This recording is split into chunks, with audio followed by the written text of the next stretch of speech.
안녕하세요. 주린이 아재입니다. 오늘은 어제에 이어서 메타버스에 관련된 국내 메타버스 관련주 이거를 한번 볼 거예요. 자, 총 종목은 내가지고 메타버스 국내 관련주들은 AR 그리고 VR 그리고 메타버스에 관련된 기기를 생산하는 회사, 크게는 이렇게 있다라고 보시면 됩니다. 네 종목을 갖고 왔는데 아쉽게도 어저께 이 영상을 찍기 전에 오늘 메타버스 관련주들이 좀 상승이 나왔었어요. 진작에 조금 더 어저께 제가 발빠르게 올렸더라면 더 좋았을 텐데 아쉽지만 한번 관련주들을 같이 볼게요. 자, 처음 볼 관련주는 알체라예요. 알체라는 2016년도에 설립이 된 회사입니다. 그리고 이 회사는 보통 AR, VR 이 두 가지가 관련주로 뽑히는데 얘네는 AI 솔루션 회사예요. 인공지능. 가상세계를 이제 현실이 아닌 가상세계에서 인공지능들이 하는 역할들이 있다 보니까 아무래도 인공지능 관련 회사들도 메타버스 관련으로 좀 뽑히는 것 같습니다. AI 학습 데이터, 이게 주력 사업으로 하고 있는 회사고요. 얼굴 인식도 하고 있습니다. 그리고 이상 상황을 감지하는 AI 기술도 가지고 있대요. 가상세계에서 이런 인공지능의 기능들이 조금 더 부각될 수 있으니까 알체라도 아마도 관련주로 편입을 한 거라고 생각을 하고요. 지금 여기서 보시면 주봉 차트죠. 상장 이후에 큰 시세를 받다가 쭉 미끄러지고 있습니다.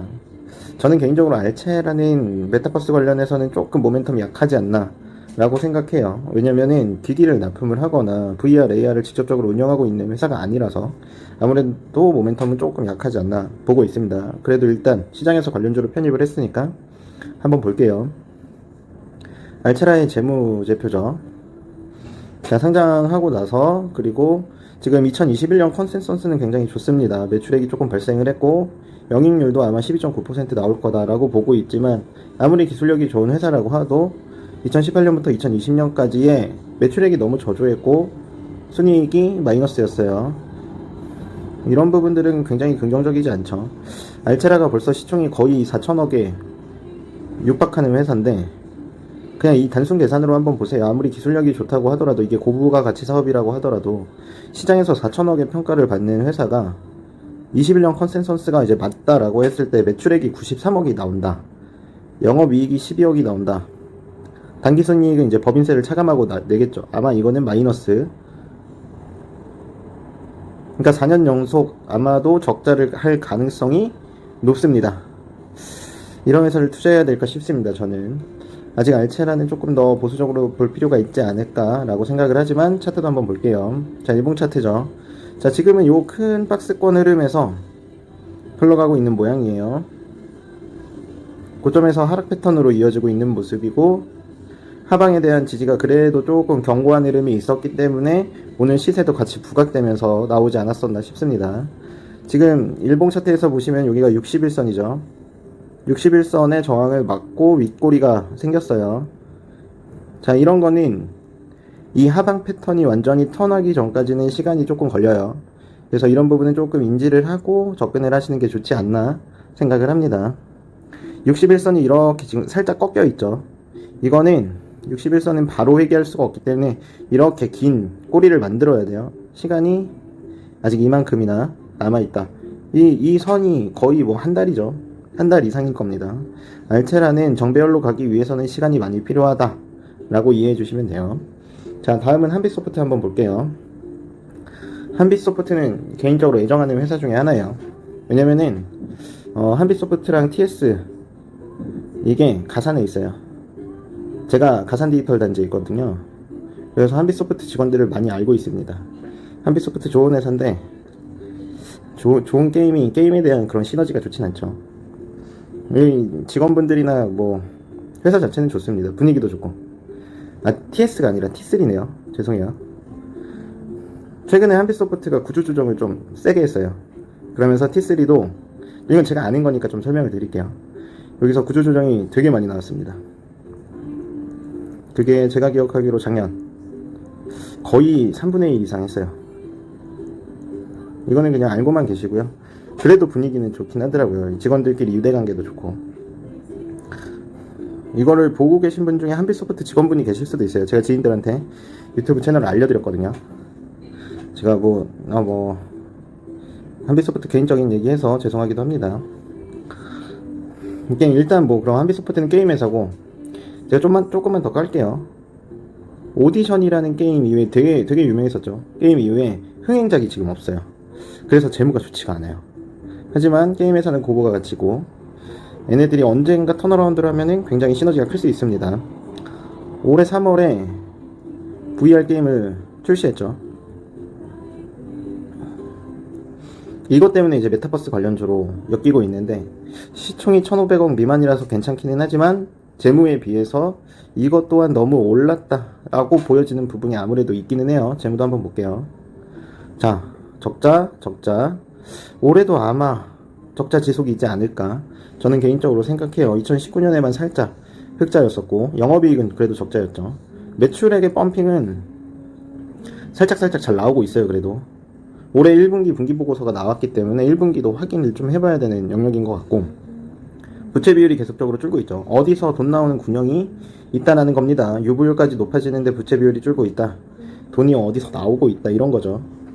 그래서 이런 부분은 한 번씩 확인을 해주시면 좋을 것 같고, 한빛소프트의 미래지향적인 그런 모멘텀보다는 이제 메타버스에 관련돼서 이제 시세를 받을 수 있냐 없냐, 이 VR 시장이 어떻게 흘러갈 거냐, 이거에 따라서 이제 한빛소프트의 가장 큰 흐름이 만들어지지 않을까 생각합니다. 한번 1차트도 한번 볼게요. 쭉 상승이 일어난 요 저점 구간에서 강력한 지지를 받고, 이 고점에서 이제 기간 조정이 들어가고 있는 거죠. 오늘 강하게 여기 저항선을 뚫는 흐름이 나오기는 했는데 결국엔 꼬리를 말고 윗꼬리를 형성했어요. 그래서 이런 부분에 대해서는 조금 부정적이고, 하지만 지금은 아직은 정배열이 살아있다는 점, 여기는 조금 더 괜찮습니다. 저는 사실 여기 121선 이 부분에서 지지가 나오지 않을까, 조금 이탈하고 다시 올라가지 않을까, 이런 가정을 했었는데, 오늘 이제 메타버스 관련주들이 시세를 받으면서 한빛소프트도 시세를 10.63% 강하게 받았다. 이 부분에서 이제 관련주에서 센 강한 주식이다, 이거를 알 수 있는 거죠. 한빛소프트는 메타버스가 이제 강하게 시세를 받았을 때는 움직일 수 있는 주식입니다. 하지만 여기 7,000원 부근에서 강력한 저항이 한번 있을 거다, 이거는 누구나 예상 가능한 거죠. 이 부분을 잊지 말고 확인하자. 단타로 접근하실 거면 요 정도 갭이면 충분하지 않나 보고요. 만약에 쭉 괜찮은 모멘텀을 받고 메타버스가 날아가면은 신고가도 한번 노려볼만 합니다. 자, 다음 M게임 한번 볼게요. 자, 메타버스 관련주 중에 저는 사실 이 우상향할 수 있는 패턴의 종목은 M게임을 가장 좋게 보고 있기는 합니다. 시총이 1,600억으로 소형주에 속하고요. 가장 좋은 건 일단 재무가 나쁘지 않아요. 게임주인데도. 게임 종목을, 게임의 섹터는 일단 고부가 가치죠. 그런데도 지금도 재무가 나쁘지 않고, 갖고 있는 게임의 인프라도 좋고, 앞으로도 부가가치 창출하기도 나쁘지 않다라고 보여지고요. 거래량을 대량으로 나타낸 뒤에도 소폭 감소했지만 주가를 지켜주는 점, 이 점을 조금 높게 평가하고 있습니다.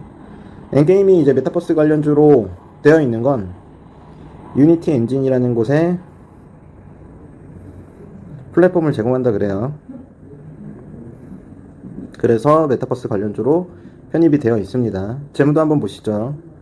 딱 봐도 아까 기존에 그 알체라랑 한빛소프트랑은 다르죠. 자, 매출의 지속적인 우상향 일어나면서 가장 중요한 건 이거예요. 영업이익과 단기수익이 늘면서 영업이익률이 늘고 있다. 이런 걸 바로 성장성이라 그러죠. 성장성이 꽤나 우수하다, 이렇게 볼 수 있어요. 성장성이 우수한 회사인데도 부채 비율이 적어요. 당좌 비율이랑 유보율이 높은 편이고요. EPS도 잘 늘고 있지만 19년에 비해서 20년이 좋지는 않긴 하죠. 그래도 요 정도 재무면 굉장히 우량하지 않나라고 생각을 하고 있습니다. 자, 1차트도 한번 볼게요. 자, 1차트 아까 말씀드렸다시피 우상향 패턴을 가고 있죠. 저는 메타버스 관련주들이 오늘도 이렇게 살짝 내려왔으면 좋았을 걸이라는 생각을 합니다. 하지만 이제 그러진 않았으니까 오늘을 기점으로 보면은 전고점에서 지지를 받은 모습이죠. 자, 이런 전고점을 깨지 않는 종목들은 강해요, 보통. 왜냐면 전고점을 깨지 않을 만큼 지지가 좋으니까 강한 상승을 이끌어내기가 수월하다 라고 보시면 됩니다. 거래량의 패턴 흐름들도 꽤 나쁘지 않았어요. 거래량 올리고 조정하고 다시 올릴 요런 패턴을 보이겠죠. 자, 전고점 부근 여기 9,300원에서 9,400원 요 사이가 저항이지 않을까 싶습니다. 하지만 이 저항이라는 건 단기 저항이죠. 차트가 상방의 흐름을 유지하고 있으면 어쨌든 올라갈 겁니다. 이런 부분을 조금 좋게 봐보시고 엔게임에 한번 투자를 해보시는 것도 전 나쁘지 않을 것 같아요. 자, 마지막으로 선익 시스템입니다. 자, 선익 시스템 또한 1,500억 정도의 소형주고요.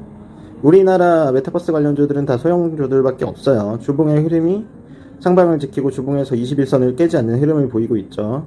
지금도 전고점 부근에서 약간의 저항을 받고 있지만 이것도 크지 않을 거라고 생각은 하고 있고요. 거래량이 오늘 엄청 많이 터졌기 때문에 얘가 아마 대장일 거다 라고 보고 있습니다. 메타버스 관련돼서는 보통 이제 9월 정도의 이슈가 있을 것 같은데 이때 대장을 할지 한번 조금 지켜보는 게 좋을 것 같아요. 자, 재무 한번 볼게요.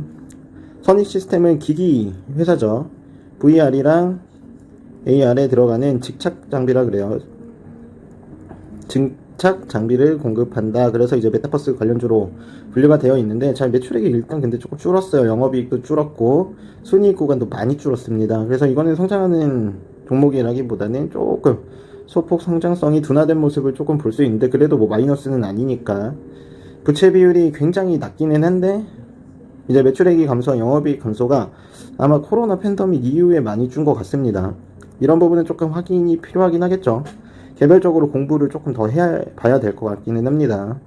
그래서 이거는 아무래도 좀 제조 쪽에 OLED 장비 쪽이니까 원자재 상승 가격이 상승하거나 아니면 다른 시설에 대한 투자가 있지 않았나 이런 부분 한번 확인해 보는 게 좋을 것 같기는 해요. 일단 회사에 돈은 굉장히 많아요.